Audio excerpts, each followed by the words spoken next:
Programme में आने में थोड़ा सा देर हो गई मेरे को, और अगर मैं यहाँ नहीं आ पाता तो शायद अपने आप को जिंदगी भर माफ नहीं कर पाता।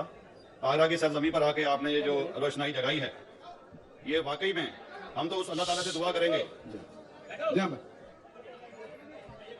अल्लाह ताला से दुआ करेंगे कि आप जैसे 10-20 और नेक दिल और इतने पढ़े लिखे, इतने इंटेलेक्चुअल आदमी और पैदा करें, जिससे कि जाके आप भारत का कोना कोना, देश का कोना कोना रोशन करें। तहे दिल से स्वागत आपका। मेरा एक छोटा सा सवाल से पहले थोड़ा सा, एक हमारे भी गुरु ग्रंथ साहब के अंदर गुरु नानक साहब ने पूरी दुनिया का चक्कर लगाया, जिसके अंदर मक्का मदीना भी शामिल है। और जैसा कि एक सवाल इससे पहले हो चुका है कि गैर मुस्लिम जो है मक्का मदीना में अलाउड नहीं, या वहां का कैंटोनमेंट जो है परमिशन नहीं देता। मगर ये तो तय है, आप मानते हैं, इस्लाम मानता है, हम मानते हैं, हमारे ग्रंथों के अंदर दर्ज है। गुरु नानक साहब के 2 चेले थे, एक बाला और एक मर्दाना, एक हिंदू और एक मुस्लिम। मर्दाना की बहुत ख्वाहिश थी कि मुसलमान जब तक पूरा मुसलमान नहीं कहलाने का हकदार, जब तक कि वो काबा का दर्शन ना कराए, तो गुरु नानक साहब उसको लेके और काबा गए। हमारे ग्रंथ के अंदर जो दर्ज है कि जब वो वहां पहुंचे, उन दिनों बहुत लंबा ये किस्सा है, 1 साल लगता था, और वो रूट सारा उसका वर्णन है। और वहां जब मक्का जो मस्जिद के बाहर साथ ही एक दीवार थी, जहां पर के भारत के जो मुसलमान दर्शन करने जाते थे काबा के, उनको वहां ठहराया जाता था। वहां की देखभाल जो करता था वो मुल्ला जीवन करता था। जब गुरु नानक साहब अपने चेलों के साथ में वहां पर पड़े थे, तो सुबह जब मुल्ला जीवन वहां की सफाई करने के लिए आया, तो उसने देखा गुरु नानक साहब के जो पैर थे वो काबा की तरफ थे। वो गुस्से में चिल्लाया कि ये कौन काफिर है जो कि काबा की तरफ पैर करके पड़ा है, और उसने गुस्से के अंदर आके उनके पैरों को झटका दिया, दूसरी तरफ किया। तो हमारे ग्रंथ के अंदर दर्ज जो किस्सा है उसके अंदर यह है कि काबा भी उस समय हिल गया, जिधर गुरु नानक के पैर जाते थे काबा उधर मुड़ता था। तो वो जोर से चिल्लाया, ये कोई हजरत है, ये कोई औलिया है। तो उस समय के जो काजी थे मक्का के, काजी रुकनदीन साहब थे, और शाह शरफ, कई हस्तियों के नाम हैं उसमें। तो मैं ये जानना चाहता हूं कि ये वर्जन को आप मतलब एग्री करते हैं, और करते हैं तो इसका हमारे मुस्लिम ग्रंथों के अंदर किस तरीके से उल्लेख है, ये कृपया बताएं। भाई साहब ने सवाल पूछा अपने गुरु ग्रंथ साहिब के मुतालिक, और अल्हम्दुलिल्लाह मैं भी गुरु ग्रंथ साहिब पढ़ चुका हूँ। और जिस तरीके से, क्योंकि वक्त मुख्तसर सा होने की वजह से मुझे वक्त नहीं मिला कि गुरु ग्रंथ को भी कोट करूं।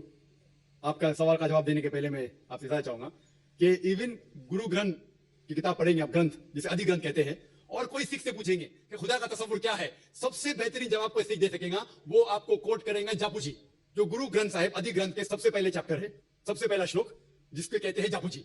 इसके मानी है कि God is true, he is only one, he is not begotten and is free from fear and want.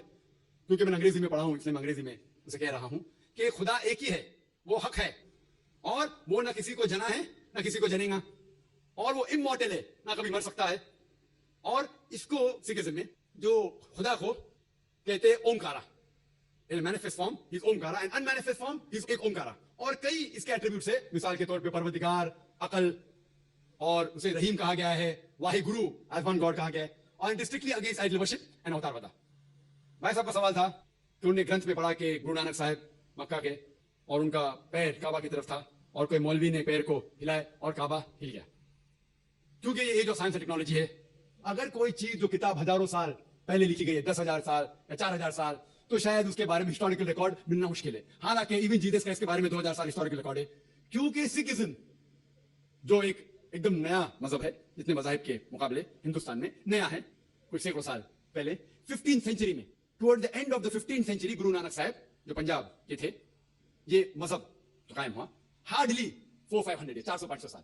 और अगर ये मान लो, सपोज मिसाल के तौर पे मान लो, मैं क्यों कह रहा हूं कि मैं नहीं चाहता हूं किसी को बुरा लगे, मान लो ये सच है, मान लो अगर 400-500 साल पहले अगर ये होता था कि काबा इधर से उधर हिल जाता था, तो हिस्टोरिकल रिकॉर्ड में बिल्कुल लिखा होता था। और कई हिस्टोरिकल रिकॉर्ड में ये नहीं कि काबा हिला इधर उधर, कई हिस्टोरिकल रिकॉर्ड आप देखेंगे, हिस्ट्री इतनी अल्हम्दुलिल्लाह 800-900 साल पहले, 1000 साल पहले जो मुगल ने किए, बिल्कुल लिखा हुआ हिस्टोरिकल रिकॉर्ड में। तो ये कहना कि गुरु नानक साहब वहां गए और काबा हिल गया, ये बिल्कुल साइंस के खिलाफ है, क्योंकि साइंस में कोई भी रिकॉर्ड नहीं है, वहां के देश के रिकॉर्ड में कहीं भी नहीं कि काबा हिला। तो इसलिए हम कहते हैं कि हो सकता है ये गलती से किसने लिखा होगा, कई किस्से कहानी, ये मैं तस्लीम करता हूं कि गुरु ग्रंथ साहिब में कई चीजें सही है, हक की बात है, लेकिन ये तस्लीम करना कि काबा हिल गया, ये बिल्कुल साइंस के भी खिलाफ है, साइंस के खिलाफ है, और इस्लाम में भी ये नहीं है। लेकिन ये कहना कि कोई गैर मुस्लिम जा सकता है, मुमकिन है, चुपके